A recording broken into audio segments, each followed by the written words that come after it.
స్థానిక సంస్థల ఎన్నికలు నిర్వహించడంలో ప్రభుత్వం మీనమేషాలు లెక్కిస్తుందని, ఇటీవల కురిసిన భారీ వర్షాలకు గ్రామాల్లో రోడ్లు ధ్వంసమైన నేపథ్యంలో వ్యతిరేకత వస్తుందని వెనుకడుగు వేస్తుందని మెదక్ ఎంపీ రఘునందన్ రావు ఆరోపించారు.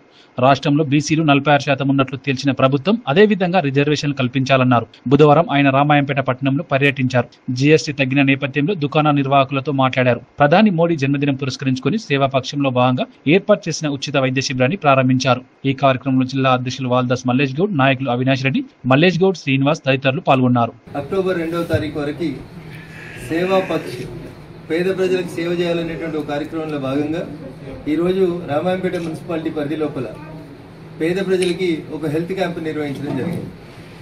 అదే రకంగా తగ్గించినటువంటి జీఎస్టీ ధరలకు సంబంధించి షాపుల యజమానులతో పాటు కొనుగోలుదారులను కూడా కలిసి తగ్గించినటువంటి జీఎస్టీ యొక్క ప్రతిఫలం పేద ప్రజలకు అందే రీతి లోపల జరగాలని భారతీయ జనతా పార్టీ ఈ దేశ ప్రధాని విశ్వగురు నరేంద్ర మోడీ గారి నాయకత్వంలో ఈ సంవత్సరంలో ఇప్పటికే రెండోసారి దీపావళి పండుగను పేద ప్రజలు జరుపుకోవడానికి ఒకటి ఇన్కమ్ ట్యాక్స్ ని 12.5 లక్షలకు పెంచి పేద మధ్యతరగతి ఉద్యోగులకి ఉపాధ్యాయులకు ఎట్లయితే ఉపయోగపడేలాగా దాన్ని తగ్గించడం జరిగిందో అట్లే కొత్తగా ఎవరైతే 25 కోట్ల మంది ప్రజలు దేశంలో దారిద్ర్య రేఖను దాటి పైకి వచ్చినారో వాళ్ళని కొత్తగా మన మోడీ గారు నియో మిడిల్ క్లాస్ అని చెప్పారు.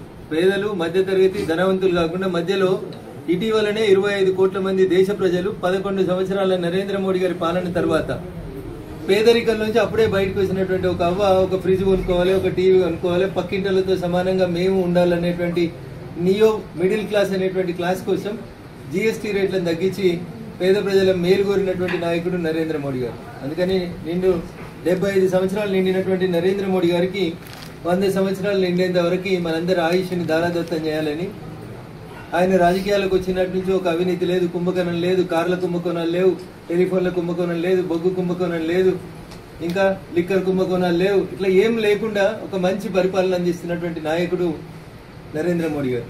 ఆయన బాగుండాలని ఈ దేశంలో ఉన్నటువంటి 140 కోట్ల మంది ప్రజలు కోరుకుంటా ఉన్నారు.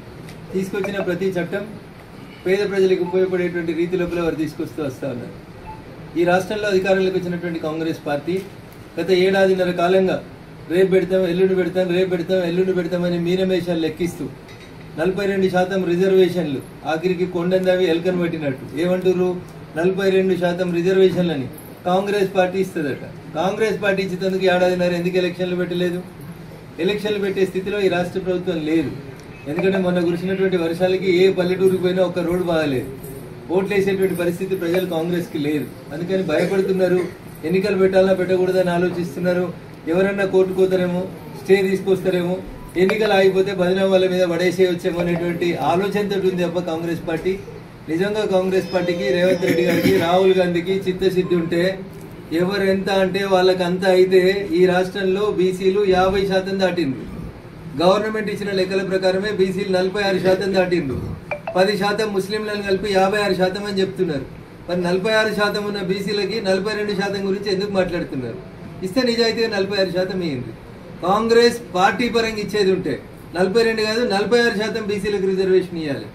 నాకు తెలిసి ఈ గ్రామ పంచాయతీ ఎన్నికలు రేపు పెడతాం, ఎల్లుండి పెడతామని మీనమేషాలు లెక్కించి ప్రజల్ని ఒక రకమైనటువంటి కన్ఫ్యూజన్ గురి చేసేటువంటి పరిస్థితిలో కాంగ్రెస్ పార్టీ ఉంది తప్ప కాంగ్రెస్ పార్టీకి నిజంగా చిత్తశుద్ధి లేదు.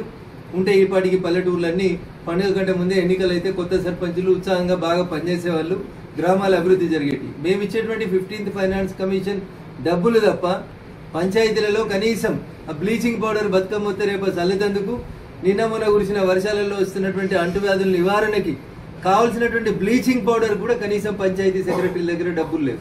ఒక్కొక్క పంచాయతీ సెక్రటరీ 1-2 లక్షల రూపాయలు తమ జేబుల నుంచి ఖర్చు పెట్టి ఇప్పటికే వాళ్ళు అప్పుల పాలయ్యేటువంటి పరిస్థితి వస్తుంది. అందుకని రాష్ట్ర ప్రభుత్వానికి నిజంగా చిత్తశుద్ధి ఉంటే ముందు పంచాయతీ సెక్రటరీలు తమ జేబులలోంచి పెట్టినటువంటి డబ్బులన్నీ కూడా ముందు వాళ్ళకి రిలీజ్ చేయండి. ఎందుకంటే రేపు ఎన్నికల కూడా వస్తే మళ్ళీ వాళ్ళకి ఇవ్వకపోతే పండుగ పూట వాళ్ళకి కష్టం వస్తుంది. బెదిరిస్తేనే పనిచేస్తామనేటువంటి నేచర్లోంచి రాష్ట్ర ప్రభుత్వం బయటికి రావాలి. ఇంజనీరింగ్ కాలేజీలు రేపు బంద్, పిలిపిస్తే కూర్చోబెట్టి పంచాయతీ సెటిల్ చేస్తారు. ఆరోగ్యశ్రీ రేపు బంద్, 600 కోట్లు రిలీజ్ చేస్తారు. మరి పంచాయతీ సెక్రటరీలకు రావాల్సినవి, పేద ప్రజలకు రావాల్సినటువంటి బకాయిలు ఏవైతే ఉన్నాయో వాటి విషయం లోపల అసలు మీరు ఎక్కడ మాట్లాడతలేదు. గ్రామ పంచాయతీ సిబ్బంది కొన్ని ఊర్లకు పోతే 6 నెలల నుంచి జీతం వస్తలేదు బిడ్డ అని తిడుతున్నారు. కాబట్టి దయచేసి మీరు నిజంగా ఎన్నికలకు పోవాలనేటువంటి ఆలోచన ఉందని అయితే నేను అనుకోవట్లేదు. పోతే మాత్రం దయచేసి ఎన్నికల కోడ్ వచ్చే కంటే ముందే గ్రామ పంచాయతీ వర్కర్లకు, పంచాయతీ సెక్రటరీలకి, ఇతర గ్రామంలో పనిచేసేటువంటి పేదలు ఎవరైతే ఉన్నారో వాళ్ళందరికీ ముందు